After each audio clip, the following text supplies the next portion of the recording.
जानकी जीवन स्मरण जय जय राम पार्वती पते हर हर महादेव पुंडलीक वरदा हरि विठ्ठल श्री अनंत कोटी ब्रह्मांड नायक राजाधिराज सच्चिदानंद सद्गुरु श्री ब्रह्मचैतन्य महाराज की जय। श्री महाराजांच्या सेवेमध्ये दासबोध बघत असताना कालपर्यंत आपण सगुण भजन हा समास पाहिला।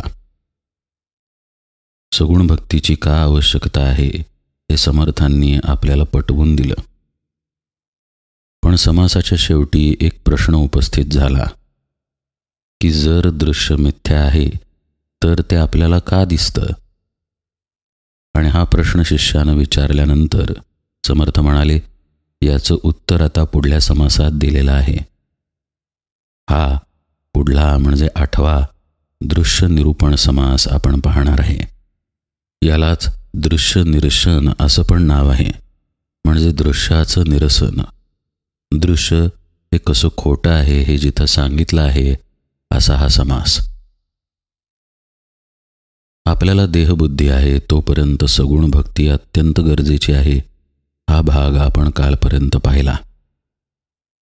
आपल्यापाशी आपलं मन आहे, आपले तर्क, आपले विचार सर्व काही आहे। देह असल्यामुळं देहाचे धर्मही आहेत। आपण सर्व काही देहानं करावं आणि उपासना तेवढी देहानं करू नये हे काही तर्कात बसत नाही।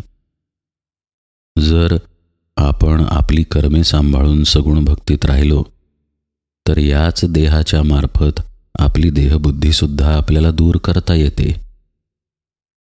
पण या तत्वज्ञानाच्या आधी दृश्य हे मिथ्या आहे, सगुण हे मिथ्या आहे हा विषय आलेला होता। जे जे काही आपल्या दृष्टीला दिसतं ते नाश पावतं असं तत्वज्ञान दृश्य मिथ्या आहे याच्या बुडाशी आहे। शिष्य विचारतोय की जर ते मिथ्या आहे तर ते मुळात प्रचितीला काय येतं, दिसतंच कशासाठी? आता या प्रश्नाच्या उत्तरादाखल समर्थ काय म्हणतायत आपण पाहूया। मागा श्रुती पुसिले होते, दृश्य मिथ्या तरी का दिसते, याचे उत्तर बोली जेल ते सावध ऐका। आता त्याचं उत्तर सांगतोय ते तुम्ही ऐका। या उत्तरादाखल समर्थांनी तत्वज्ञान मांडलेलं आहे आणि ते तत्वज्ञान समजावं म्हणून अनेक उदाहरणे दिलेली आहेत। आपण एक एक ओळी पाहत पाहत पुढे जाऊया।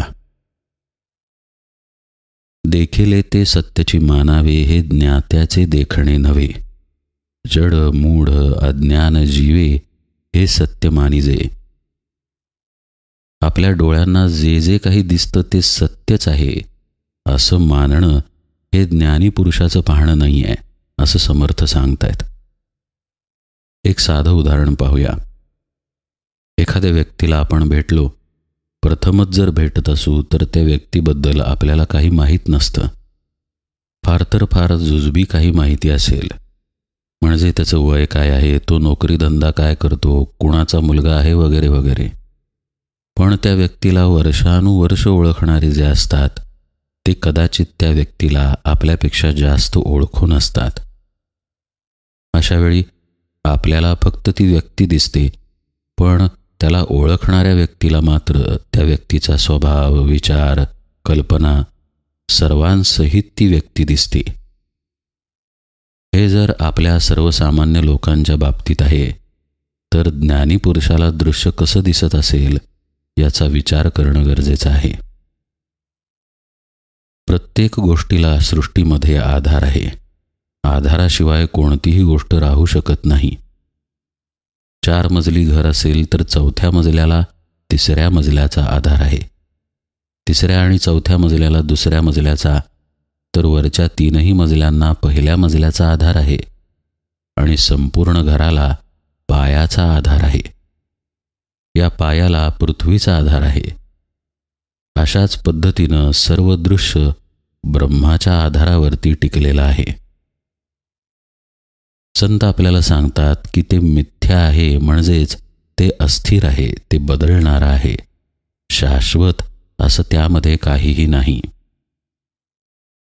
प्रपंचामध्येही आपला हाच अनुभव आहे।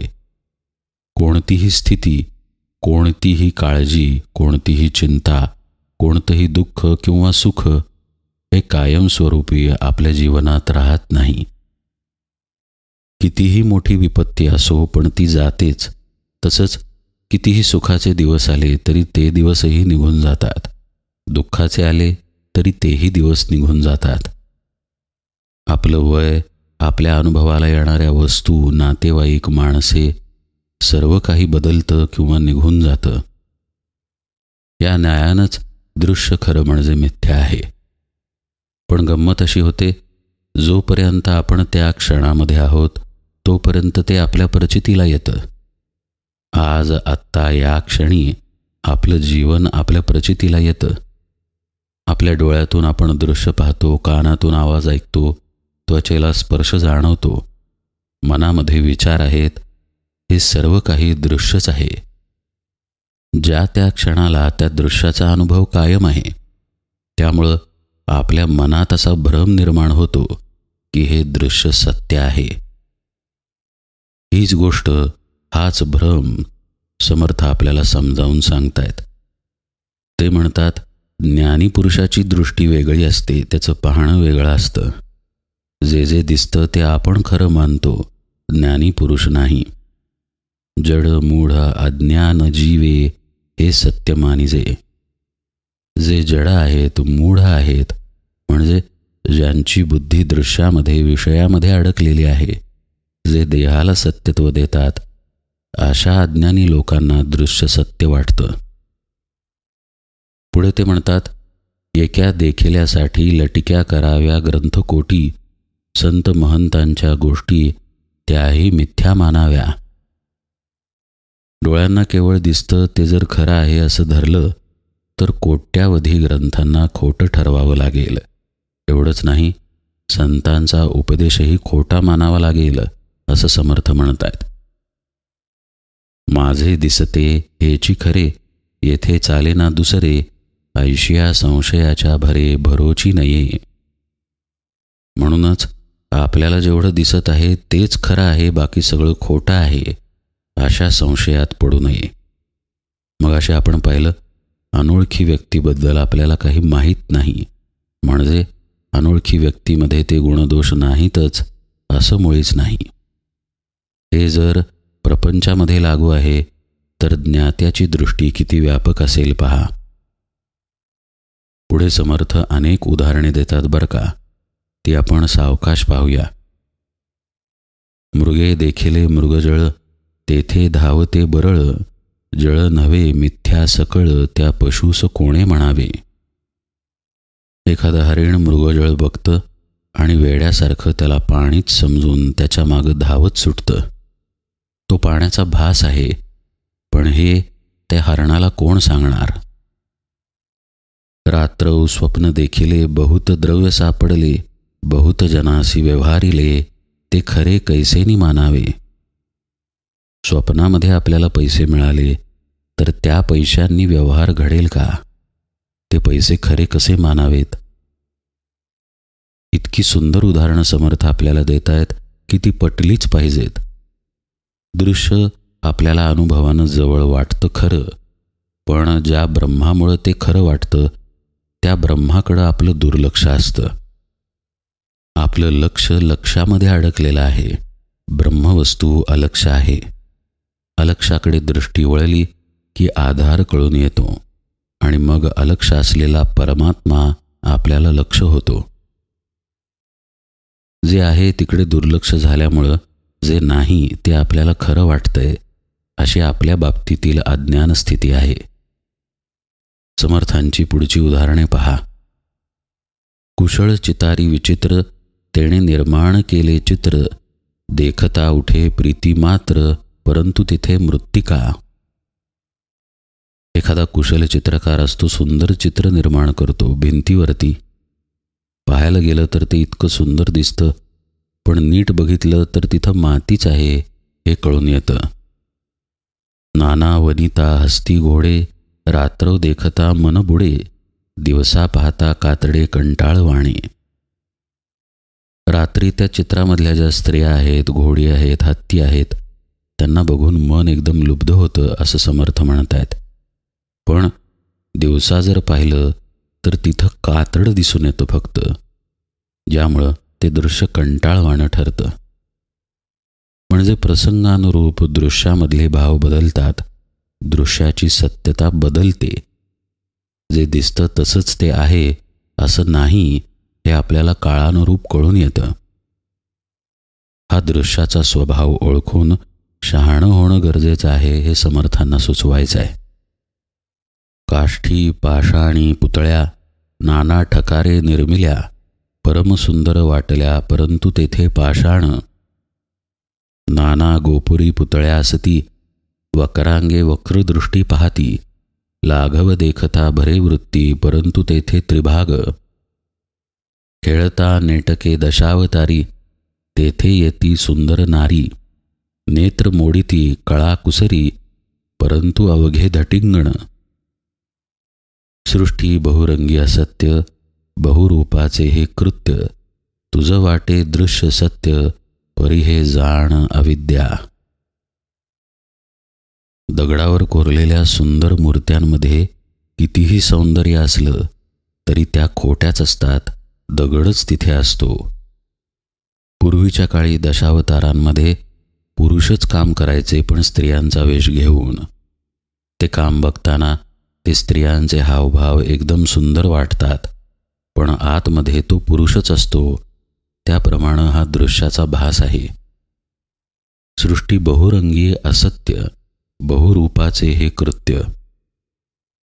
बहुरूपी ज्याप्रमाणे एकटाच असतो पण अनेक सोंगे धारण करतो, त्याप्रमाणे भगवंतानं घेतलेलं हे सोंग आहे दृश्य नावाचं. बहुरूपाचे हे कृत्य. यातला बहुरूपी जो आहे तो भगवंत आहे आणि त्यानं घेतलेली वेगवेगळी रूपे म्हणजे हे दृश्य आहे. पोलिसाचा वेश करून आपल्या दारात बहुरूपी येतो. आपण ओळखून असतो हा बहुरूपी आहे, पोलीस नव्हे. पण दृश्याच्या बाबतीत असं आपलं अविद्येमुळं होत नाही. आपण दृश्याला खरं मानतो. हे तसंच आहे जसं बहुरूपी असलेल्या पोलिसाला खरा पोलीस समजावं. आपल्यापाशी अविद्या असल्यामुळं असं घडतं. ही अविद्या नेमकी काय आहे? आपली देहबुद्धी हीच ती अविद्या आहे. आपण आपल्या देहाला सत्यत्व दिलेलं आहे.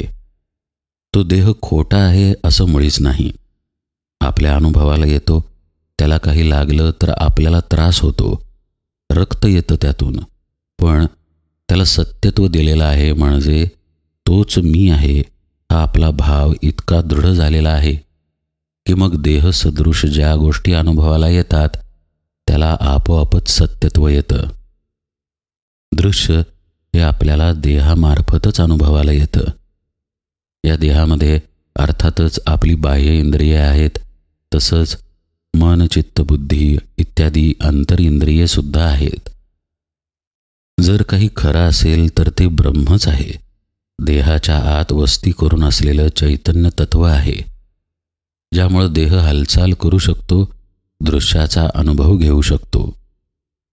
आपलं त्या चैतन्याकडे दुर्लक्ष असणं आणि देहाला सत्यत्व देणं हीच अविद्या आहे आणि त्यामुळेच दृश्याचा अनुभव सत्य वाटतो. पुढे समर्थ काय म्हणतायत पहा. मिथ्या साचा सारिखे देखिले, परिते पाहिजे विचारिले, दृष्टी तरळता भासले ते साच कैसे मानावे. मिथ्या असून जर ते आपल्याला खरं दिसतं तर त्यावेळी त्याला खरं मानण्याच्या आधी विचार करणं आवश्यक आहे. हा विचारच आपण निरूपणामधून समजून घेत आहे. वरी पाहता पालथे आकाश, उदकी पाहता उताणे आकाश, मध्ये चांदण्याही प्रकाश, परिते अवघे मिथ्या. आकाशाकडं वर मान करून पाहिलं की आकाश पालथं दिसतं. एखाद्या जलाशयात त्याचं प्रतिबिंब पाहिलं तर आकाश उताणं दिसतं. आता आकाश पालथं आहे की उताणं आहे? समर्थ म्हणतायत हा सगळाच भ्रम आहे. आज शास्त्रज्ञांची भाषा पहा. काही कोटी प्रकाश वर्ष दूर असलेला तारा पृथ्वीवरून चमकताना दिसतो. या बोलण्यामध्येच तो तारा काही करोड प्रकाश वर्ष दूर आहे हा अर्थ लपलेला आहे. म्हणजेच आज आपल्याला तो तारा दिसतो तो काही करोड वर्षांपूर्वीचा त्यातून बाहेर पडलेला प्रकाश आहे. आज या क्षणाला तो तारा कसा आहे हे आपल्या दृष्टीला कळतच नाही. हे जसं खरं तसंच दृष्टीच्या भासाबद्दलची गोष्ट खरी आहे. प्रत्येक गोष्टीचा आत्ताचा वर्तमानाचा या क्षणाचा अनुभव मुळी आपल्याला माहीतच असत नाही. जे कृष्णमूर्ती तर म्हणतात, वर्तमान काळ तुम्हाला पकडताच येणार नाही, कारण तुम्ही पकडला की त्या क्षणी तुम्ही वर्तमानात नाही. वर्तमान मागे गेलात तर वर्तमान नाहीच आहे, भूतकाळ आहे, आणि पुढे तर भविष्यकाळच आहे.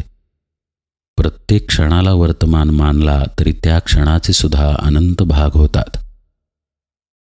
हा अत्यंत गुंतागुंतीचा विषय आहे, पण मुद्दा हाच की बाह्यदृष्टीनं पाहायला गेल्यास आपल्या पदरात भ्रमच पडणार. कारण ज्यामुळं आपण पाहू शकतो, ज्यामुळं आपण अनुभवू शकतो, त्या आत्म्याकडं, त्या आपल्या स्वरूपाकडं आपलं दुर्लक्ष आहे.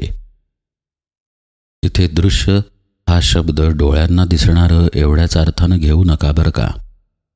प्रत्येक इंद्रियाचा अनुभव हा त्या इंद्रियाच्या सापेक्ष दृश्यच आहे. आवाज कानांचं दृश्य आहे, तर दृश्य हे डोळ्यांचं दृश्य आहे. स्पर्श हे त्वचेचं दृश्य आहे, तर विचार हे मनाचं दृश्य आहे. समर्थ पुढे म्हणतात, नृपतीने चितारी आणिले, ज्याचे त्या ऐसे पुतळे केले, पाहता तेचे ऐसे गमले, परी अवघे माईक. उदाहरणेच समर्थ देत आहेत. एका राजानं मूर्तिकाराला बोलवून अनेक पुतळे बनवून घेतले. ते अगदी ज्या माणसाचे होते त्याच्याप्रमाणे हुबेहूब दिसत होते, जणू तो माणूसच तो. पण शेवटी पुतळा तो पुतळा आणि खरा माणूस तो खरा माणूस. नेत्री काही बाहुली नसे, जेव्हा जे पहावे तेव्हा ते भासे, डोळा प्रतिबिंब दिसे ते साच कैसेनी. एखादी वस्तू दिसते म्हणजे काय होतं? समर्थ म्हणतायत, त्याचं प्रतिबिंब आपल्या डोळ्यात उमटतं. समजा आपल्याला एखादं फूल दिसलं. फूल दिसायच्या आधी डोळ्यामध्ये ते फूल होतं का? पण फूल दिसलं म्हणजे काय घडलं? त्या फुलाचं प्रतिबिंब आत प्रगट झालं म्हणून आपल्याला वाटलं की फूल दिसलं. आज जे आधुनिक विज्ञान जाणतं त्याचा उल्लेख समर्थ शेकडो वर्षांपूर्वी करतायत. त्यापुढे जाऊन ते म्हणतात की हे दृश्य खरं कसं मानावं. फूल खरं म्हणजे तिथे नाहीच आहे, बाहुली तिथे नाहीच आहे. आपण बघितल्यानंतर ती आपल्याला दिसते म्हणजे प्रतिबिंब दिसतं, म्हणजे ती आहे की नाही. समर्थ इथे सूक्ष्मपणे आपल्या आत्मस्वरूपाकडे निर्देश करून सांगतात की ते कायमचं आपल्याजवळ आहे आणि म्हणून ते सत्य आहे. येणाऱ्या जाणाऱ्या गोष्टी असत्य आहेत. आपण खिडकीमध्ये उभे असतो, वाऱ्याची झुळूक येते आणि निघून जाते. आपण खिडकीतच उभे राहतो. दृश्य हे त्या वाऱ्याप्रमाणे आहे, येतं आणि जातं, नसतं म्हणून येतं आणि आलेलं आहे म्हणून निघून जातं. ब्रह्म मात्र आहे तिथेच राहतं. जितुके बुडबुडे उठती, तितुक्यांमध्ये रूपे दिसती, क्षणामध्ये पुटोन जाती, रूपे मिथ्या. समर्थ दृष्टांत देतायत की पाण्यावर बुडबुडे आले की बाहेरच्या दृश्याचं प्रतिबिंब त्या बुडबुड्यांवरती उमटतं. बुडबुडा फुटला की ते प्रतिबिंबही निघून जातं. बाह्यदृष्टीचंही उदाहरण आहे. समजा आपण सरोवराच्या काठी आहोत, बुडबुडे आले, आपलंच प्रतिबिंब कदाचित त्या बुडबुड्यांमध्ये दिसेल. आपल्या मागची झाडे आणि सूर्यसुद्धा त्यात दिसेल. बुडबुडा फुटला की ते दृश्य नाहीसं होईल. यावेळी आपण ओळखून असतो की आपण खरे आहोत, मागचं झाड आणि सूर्य खरा आहे, बुडबुड्यावर आलेलं रूप मात्र खोटं आहे. प्रत्यक्षात संसारात प्रपंचात वावरताना मात्र आपण जणू बुडबुड्यावरच्या रूपामध्ये अडकून पडलेलो असतो, कारण आपल्यापाशी असते आपली देहबुद्धी. हीच अज्ञान दृष्टी आहे, हाच भ्रम आहे. त्यामुळं भ्रमाचाच अनुभव पदरात पडतो. जसं पिवळी काच डोळ्यापुढे धरली तर सगळं पिवळं दिसावं, निळी धरली तर सगळं निळं, लाल धरली तर सगळं लाल दिसावं, तसं देहबुद्धी असल्यामुळं भ्रमाचाच अनुभव पदरात पडतो. समर्थ पुढे काय उदाहरण देत आहेत पहा. लघुदर्पणे दोन्ही चारी हाती, तितुकी मुखे प्रतिबिंबती, परिते मिथ्या आदी अंती एकची मुख. आपल्या हातात आपण 2-4 छोटे छोटे आरसे घेतले तर प्रत्येक आरशात आपल्याला आपलं तोंड दिसेल, पण खरं आपलं एकच तोंड आहे. तसाच दृश्याचा भास व्यापून आहे. जे खरं आहे ते एकच एक आहे, त्याच्या आधारावरती दृश्य आहे. आपण मात्र त्या दृश्याचा अनुभव आपल्या देहबुद्धीतून घेतो आणि भ्रमानं त्याला सत्य मानतो. पुढेही समर्थ अनेक उदाहरणे देत आहेत आणि दृश्याचं मिथ्यत्व आपल्याला पटवून देत आहेत. आणि शेवटी या दृश्याच्या बुडाशी एक ब्रह्मतत्व आहे हेही समजावून सांगतायत. तो सर्व भाग आपण यथावकाश पाहूया. आज निरूपण सेवेला इथेच विराम देतो. जानकी जीवन स्मरण. जय जय राम.